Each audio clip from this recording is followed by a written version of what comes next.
recovered from the 4th of July? Obviously, some people have not recovered. Yeah. Oh shit. Okay, let's see if I can figure this out. Oh boy. There we go. It was easier than I thought. So a little about me, since most of you guys don't know me. I'm a single mom. Yeah, it's hard. No single parents out there, huh? Yeah, it's hard being a parent. I mean, you have to pretend to enjoy all those things your kids enjoy. Like kids' birthday parties, play dates, their father. But I do surprisingly well on dating apps. And I think it's because my profile says that I don't want kids. And then they find out it's because I have 4. Yeah, I know. 4 sounds like a lot, and it is. But I love being a mom. And you know what they say about having kids?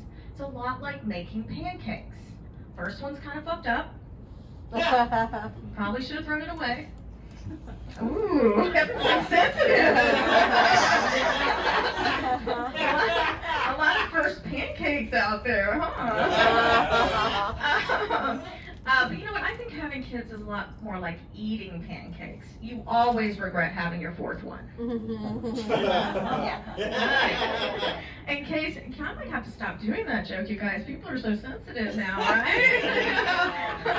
Oh. But actually, you know, in case you're wondering, none of my pancakes like that joke. Yeah. And especially my first pancake. You know, she's so mad about that joke that she actually disinvited me from her wedding, you guys. And I was actually really, really sad. And I was like, honey, you don't understand. You don't get redos of special days like weddings in your life. Unless you're me. And then you get a couple. Yeah, that's right, you guys. I've been married twice. Woo! You can actually get worse at something. Yeah, I really admire Bobby, 31 years, and Leslie, you know, envisioning her husband-to-be. I just can only envision my next ex-husband. Oh, boy. But it's not entirely my fault. My last husband struggled with mental health issues, you guys. And being with someone bipolar is kind of like being on a roller coaster that never fucks you. Yeah. But you know what? I tried everything to save that marriage. You know, I learned to cook, I went to therapy, and I even took a class on how to give a great blowjob. That's true. And it's not that I learned anything that technical, but I did learn that the secret to giving a great blowjob is pretending you like doing it. So I guess it was more of an acting class. I just like to tell that joke so you guys know I give a good blowjob. I do, actually. Oh, gosh. Anyway, what I was about to say just went into a black hole, kind of like my 20s. I promise it was funny. Oh, boy. So, yeah. Parenting is hard, and the pandemic made it harder, you guys. Made everything harder, I know. You know, we used to sit down to dinner and say grace, and now we just sit down and say fuck it. It was even hard, you know, with my older kids. I have, if you can believe it, a 19-year-old son, and I used to be like, when are you going to stop smoking weed? And now I'm like, when are you going to come home with weed? Yeah, true story. You know, I did that joke at a 420 show where there were no weed comics booked, and I don't really smoke weed either. And I remember that this same son last Mother's Day gave me a joint for Mother's Day. And he was like, it is my dream to get high with you. And I was like, that's great, because it's my dream to never be sober. But you know what, I do have boundaries, you guys. I did go in the closet. You know, he doesn't know. I didn't smoke it with him. That's sort of another pandemic thing. You know, I used to go to therapy, and now I just like cry in the shower. As you stand up, it's a lot more affordable, you know. You gotta do what you gotta do. But you know what, there was one silver lining to the pandemic for me. I didn't have to lie to my youngest, who's 11, about why I didn't want to take her to Disneyland. When you're a parent in Southern California and you can afford to go, and you don't want to take your kid to Disneyland, it's kind of like you're the Grinch. You know, Disney's like some spiritual journey for kids. That's why I used to tell her that the park was in Massachusetts. Yeah, she's getting a little old for that, and she failed geography class. There are consequences, you know. But I think the real reason that I hate Disneyland is the rides remind me of a map of all my failed relationships. Okay. Take the Splash Mountain ride. It reminds me of all my hookups. Never as wet as I thought it would be. Thank God I wish there weren't any photos. Gosh, those photos. And Small World ride. It reminds me of divorce, right? It takes forever. You're in the dark, and at the end of the day, I'm just stuck with a bunch of singing children, right? I can still hear it. She can hear it too. Can you hear it? It's a world of lawyers, a world of tears. It's a world of secrets and wasted years. There's so much that we share that it's time to beware. Why did I ask for full custody?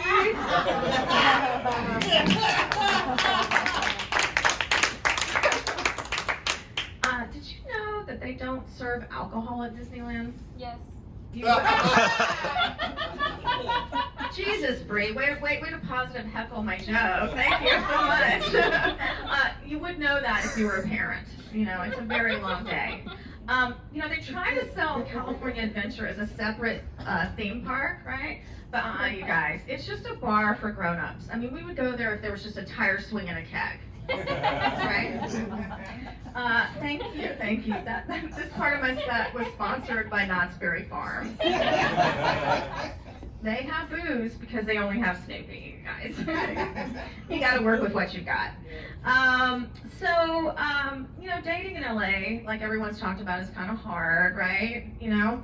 And if you've been dating in LA for a while, ladies, you'll back me up. You're bound to hit a bunch of snags. Yes. And by snags, I mean super new age guys. These are the guys in your yoga class, you know, the guy with the man bun and the Om tattoo and the crystal bracelet. You know that guy. You know, the best thing about dating these guys is borrowing their jewelry. And I hear they're fun to cry and masturbate with. I don't know. But you know what? I have to admit it, you guys, though. I'm a little bit new agey, you know, kind of rubs off on you, but I'm also practical, right? So, you know, for anxiety, I have crystals in my house, and I take Xanax. And I get my house feng shuied, you know, just in case it works, and I take Xanax. I'll always be prepared. And you know, when you're a little new agey, you know, people just like for me, they just keep giving me Buddhas. Like I have Buddha statues all over my house. It's just like STDs. People just keep leaving them with me.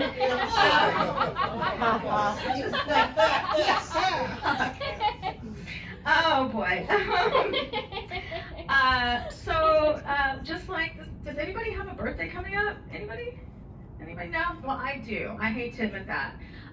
But you know what? I don't mind having my birthday because, you know, I feel like I'm still young, I'm still vibrant, I'm still dating 26-year-olds. Yes, that deserves applause. You know, it's great, except for when you date younger guys, you always know there's an expiration date. They're bound to say something insensitive, do something stupid, get grounded.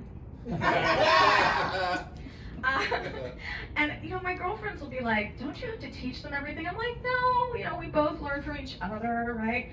And I've learned a lot of things. Like my younger boyfriend has gotten me into stuff like vinyl, but I'm kind of worried that he's turning me into a hipster, you know? All that stuff sort of rubs off on you. I feel like I'm just like one fedora away from owning a food truck. Or a goat farm. I don't know. Oh, younger guys. And one of my girlfriends, like, they'll always be like, is he your boyfriend? Or, like, Bree asked me if we were going steady. I was like, are we in the 50s? Is this Greece? Like, I am too old to call someone my boyfriend. He's just my fuckboy. He's here, he doesn't like that joke. He's the one who's red in the face.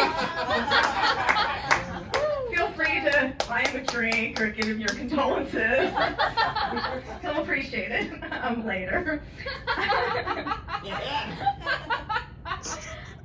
So, you have a lot of kids, and kids always think they want to have the cool mom, like until you are the cool mom, right? And then they're like, when are you going to stop hitting on my friends? And like I said, it's hard being a single parent, and especially when you have to talk to your kids and deal with sex with kids, right? But I was like really proactive about it. So with my sons, when they were both the age that I thought that they were touching themselves or looking at porn, and in case you're wondering, that's when your son suddenly loves showers. Somebody got that, Chris. Thank you. Or all the tissues in your house are suddenly gone. Yeah, it's that moment. At that moment is when I made both of my sons go to Rite Aid and buy condoms with me. One, because if you can buy condoms with your mom, you'll never be embarrassed to do it, right? And two, I needed condoms. But I'm pretty sure it worked. They both thanked me, and I have no grandchildren that I know of. Yeah. But I kind of got really proactive because I kind of learned from the hard way. When my oldest was a teenager, I walked in on her having sex with her boyfriend, right? And I was shocked. I didn't even know she knew what sex was, let alone reverse cowgirl.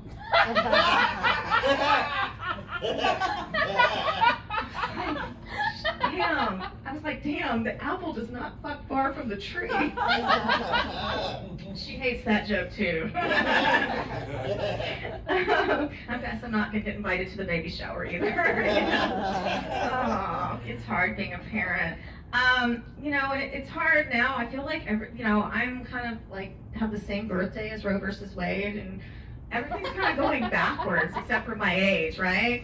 And it never works going backwards. It's kind of like, me in my 50s, sleeping with fuckboys, it didn't work out very well the first time, right? I know, none of this is funny yet. Maybe it'll never be funny, but I hope it will someday. Take it from me. Not everybody's cut out to be a parent. I have 4 kids. So, but you know what, like I said before, I love being a mom, and I love all my kids, right? I love them all. I just don't like any of them. It does happen, guys. Oh gosh, wow, yeah, mother of the year over here. Nobody believes that, right? Nobody believes that.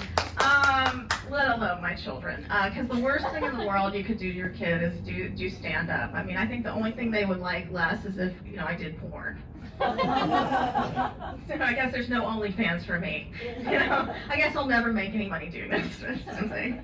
Gosh, what should I leave you guys with? I don't have anything super profound, so I just guess I'll go back to something fun. I got back into dating late in life after my second divorce, and I was totally surprised by all the dick pics. I know this is not a new topic, but I was surprised. I'd never seen anything like it.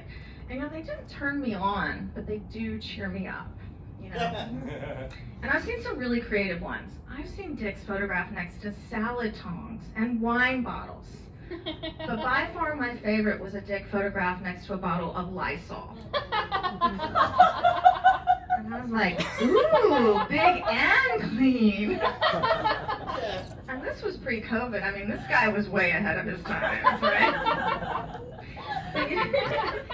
But you know what? The audacity of guys these days. They will ask you to send them just about anything, and you do, because if you don't, they will find someone who will. It starts out with like a cute, innocent selfie, and it ends with your social security number and a clip pic. Those photos again. There was another silver lining to the pandemic for me. I had an excuse to give up on dating apps. I really didn't want to worry about COVID and herpes at the same time. It's a little too much. A little too much. Because I really do hate dating apps. I really feel like they've turned people into the equivalent of fast food. They're not good for you, but they're hot and available right now.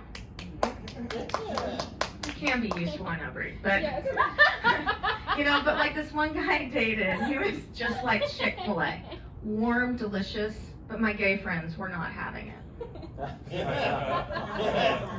And this other guy, he was just like Subway, a foot long, but kind of weird with my kid.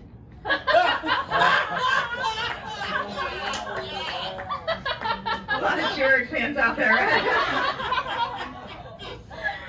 And the last guy, I mean, he was truly a happy meal. He left a smile on my face, but the toy was the best part.